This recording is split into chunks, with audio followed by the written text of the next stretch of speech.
세워놓은 피켓들을 한 번씩 쭉 보시면요, 다양한 내용들이 나오는데 사실 이게 한 가지로 좀 연결되는 부분들이 있어요. 제 바로 앞에 있는 가운데 있는 피켓이 삼성전자 이대로 괜찮을까라는 피켓입니다.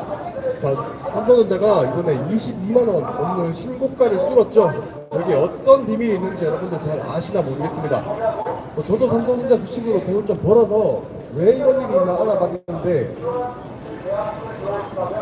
일단 국민연금이 굉장히 많이 들어가 있고요. 국민연금이 삼성전자 주주, 1대 주주, 2대 주주 왔다 갔다 하고 있습니다.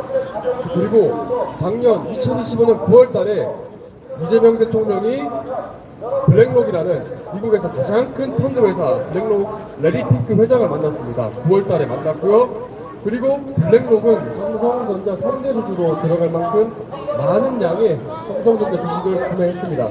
그때 블랙록이 구매했던 삼성전자의 주가가 87,000원이고요. 그리고 2025년 10월 달에 이재명 대통령이 오픈 AI CEO 샘 알트만과 만나게 됩니다. 그리고 샘 알트만은 어떤 짓을 했냐?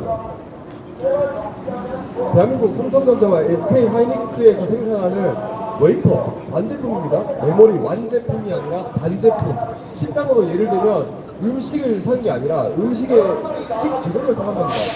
그 물량 중에 전 세계 공급되는 양의 40%를 오픈 AI가 갑자기 사버립니다. 자, 그 이후에 어떻게 됐을까요? 메모리 공급 대란으로 메모리가가 미친 듯이 치솟기 시작하고요. 삼성전자의 영업이익률도 번갈아 올라갔습니다. 자, 근데 이게 영원히 지속될 수 있을까요? 그렇지 않겠죠. 삼성전자 메모리 판매가 영업이익률 70%가 넘는 기업을 통했는데 당연히 이게 영원히 지속될 수 없지 않겠습니까? 그리고 이 사건이 세 가지 사건이죠.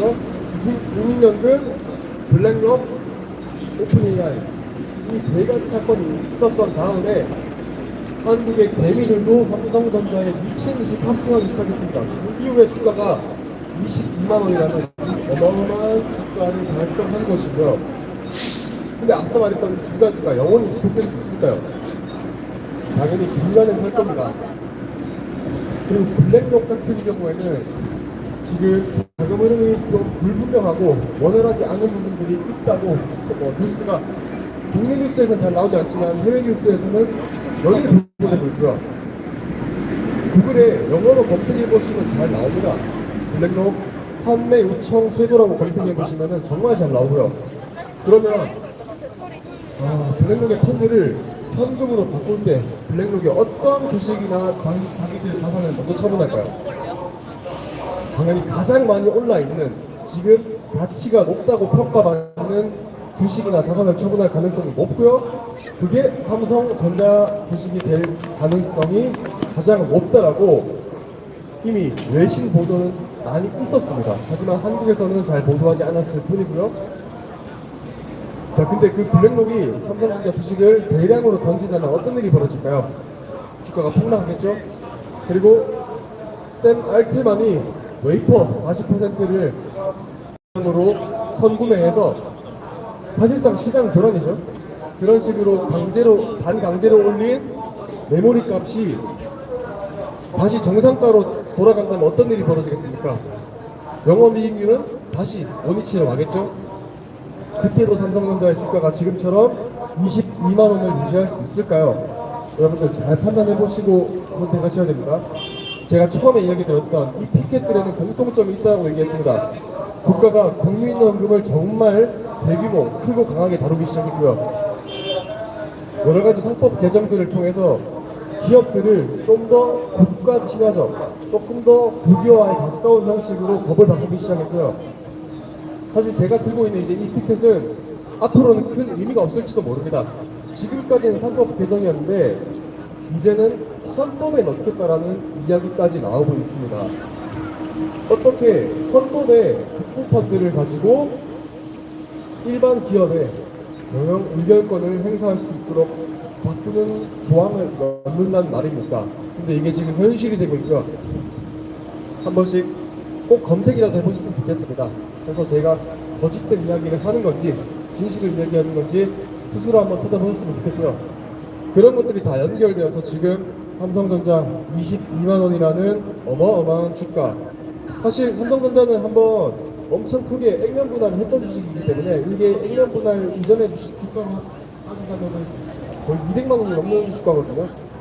여러분 주가가 한 주에 200만 원, 250만 원 넘는다라고 하면은 야 이거 너무 비싼데 라는 생각을 하실 수도 있겠지만 20만 원, 22만 원이니까 살만 한데? 라고 생각하실 수도 있을지 모르겠지만 대한민국에서 엄청난 퍼센테이지를 자랑하는 주가가 이런 식으로 단 7, 8개월 만에 기하급수적으로 올랐다는 것은 반드시 생각해 보셔야 될 부분입니다.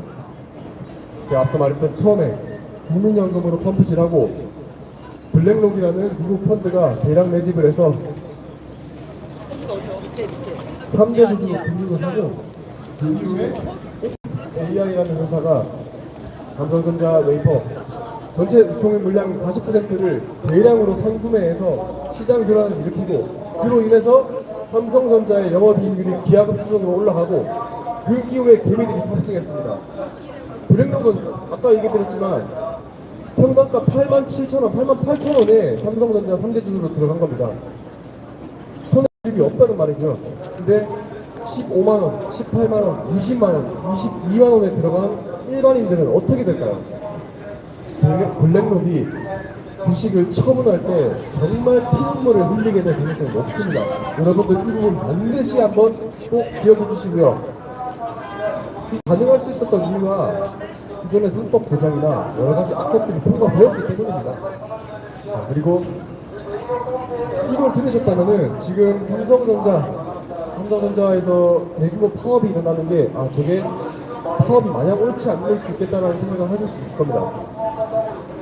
이게 영원히 지속될 수 없는 영업이익률에 그 이익을 다 나누자고 하는 거 아니겠습니까? 당연히 이 부분에서는 회사는 일시적인 영업이익률을 가지고 재투자를 해야 됩니다.